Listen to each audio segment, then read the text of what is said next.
전쟁이 시작되다. 그리고 나는 돌아서서 주님의 군대가 내 뒤에 서 있는 것을 보았다. 수천 명의 군사가 있었으나 여전히 숫자적으로는 열세였다. 나는 주님의 군대의 군사들 수보다 훨씬 많은 그리스도인들이 실제로 악한 자에게 사용되고 있는 것 같았기 때문에 충격을 받았고 용기를 잃었다. 그리고 나는 또한 이제 시작되는 전쟁이 그리스도인들 사이에 있을 큰 전쟁이 될 것임을 깨달았다. 왜냐하면 이 임박한 전투의 배후 세력에 대해서 깨닫고 있는 자가 너무나 적을 것이기 때문이었다. 내가 주님의 군대를 자세히 볼수록 상황은 더욱 실망적이었다. 오직 소수만이 완전한 갑옷을 입고 있었다. 많은 사람들은 겨우 갑옷에 한두 쪽만을 걸치고 있었다. 어떤 사람들은 갑옷이 전혀 없었다. 대다수가 이미 부상을 입고 모든 갑옷을 챙겨 입은 사람들 중 대부분은 내가 깨닫기에 앞으로 다가올 공격에서 자신을 지키기에는 너무 작은 방패를 들고 있었다. 더욱 놀란 것은 이 군사들의 대다수는 부녀자와 아이들이었다.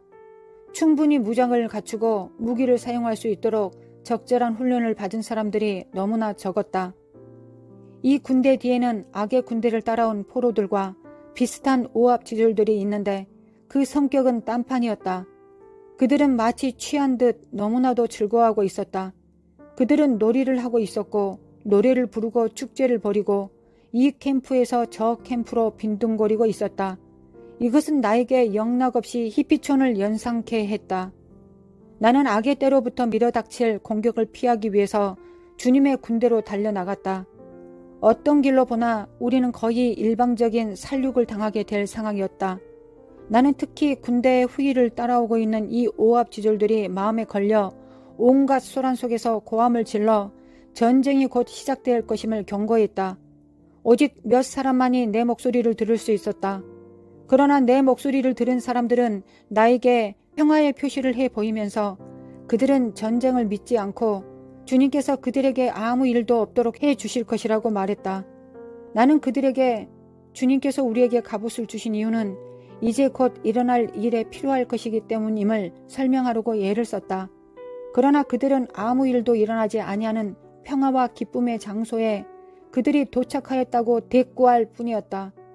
나는 주님께서 갑옷을 입고 있는 사람들의 방패가 커지게 하여 전쟁 준비가 되지 않는 자들을 지킬 수 있도록 해주실 것을 간절히 기도하기 시작했다. 그때 주님의 사자가 내게 와서 트럼펫을 주면서 그것을 즉시 불라고 하였다. 내가 트럼펫을 불자 적어도 어느 정도의 갑옷을 입은 사람들은 즉시 응하여 차렷 자세를 취했다. 더 많은 갑옷이 보급되었고 그들은 갑옷을 급하게 입었다. 나는 부상자들이 그들의 상처 위에 갑옷을 입지 않은 것을 목격하였으나 이에 대해 말하기도 전에 적군의 화살이 우리들 위로 비오듯 쏟아졌다. 전신갑주를 입지 않은 사람들은 모두가 부상을 입었다. 상처 위에 갑옷을 입지 않은 사람들은 부상당한 곳에 또다시 화살을 맞았다. 비방의 화살들을 맞은 사람들은 부상당하지 않는 사람들을 즉시 비방하기 시작했다. 수다의 화살을 맞은 사람들은 수군거리기 시작하고 곧 우리 캠프 내에 중대한 분열이 일어나기 시작했다. 나는 바로 성경에서 이방 군대 간 서로 대적하여 죽었던 것처럼 우리가 자멸의 벼랑에 처해 있는 것을 깨달았다. 속수무책의 느낌은 끔찍한 것이었다.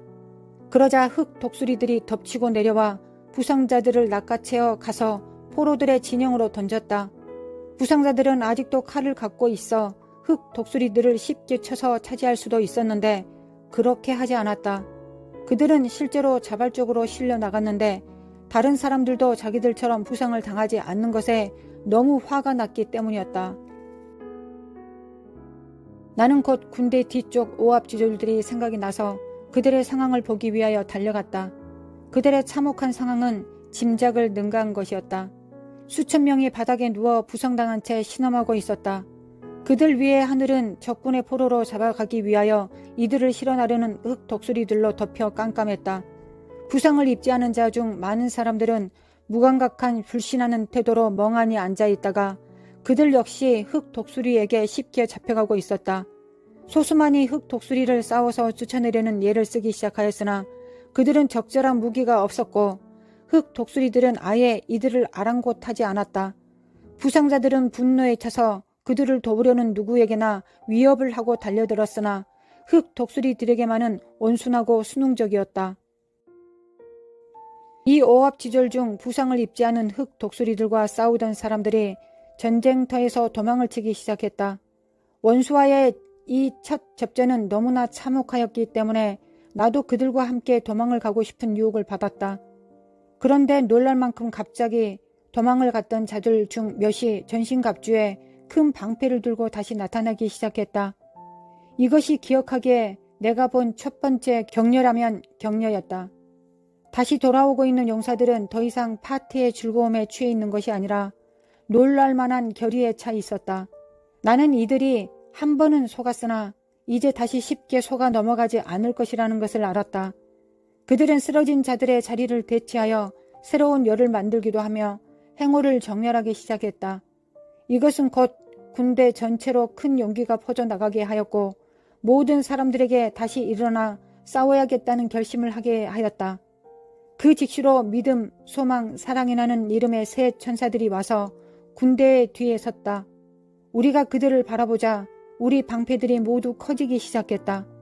절망이 얼마나 빨리 믿음으로 바뀌는지 놀랄만한 일이었다. 그것은 또한 체험으로 단련된 굳건한 믿음이었다. 높은 길. 이제 누구나 하나님의 말씀이라는 이름이 붙은 검과 다른 여러 성경적 진리들을 따라 이름이 붙은 화살들을 가졌다. 우리는 화살을 대쏘아 반격하기를 원했으나 마귀들이 타고 다니는 그리스도인들을 맞히지 않게 하는 방법을 도무지 알 수가 없었다. 그때 내게 만일 이 그리스도인들이 진리의 화살에 맞으면 잠에서 깨어나 그들의 압제자를 대적하지 않을까 하는 생각이 떠올랐다. 나는 다른 몇몇 사람들을 따라서 화살 몇 개를 쏘았다. 그것들 중 대부분은 그리스도인에게 맞았다. 그러나 그들은 진리의 화살을 맞았으나 잠에서 깨어나지도 상처를 입고 쓰러지지도 않았다. 오히려 그들은 더욱 거스졌고 그들을 올라타고 있는 마귀도 그만큼 더 커졌다. 이런 일은 우리 모두에게 충격을 주었고 우리는 이것이 승리가 불가능한 전쟁이라고 느끼기 시작했다. 하지만 우리는 믿음과 소망과 사랑으로 적어도 우리의 진영은 지킬 수 있으리라는 확신을 가졌다.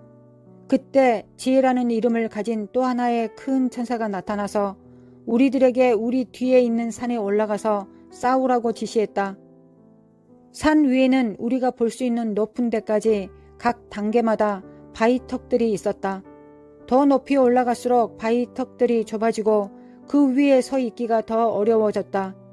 각 단계마다 성경적 진리로 이름이 지어져 있었다. 낮은 단계는 구원, 성화, 기도, 믿음 등과 같은 기본적 진리들로 이름이 붙어 있었고 더 높은 단계들은 더 심화된 성경 진리로 이름 지어져 있었다. 우리가 더 올라갈수록 우리 방패와 칼은 그만큼 커졌고 우리 위치까지 미치는 적군의 화살들도 점점 줄어갔다.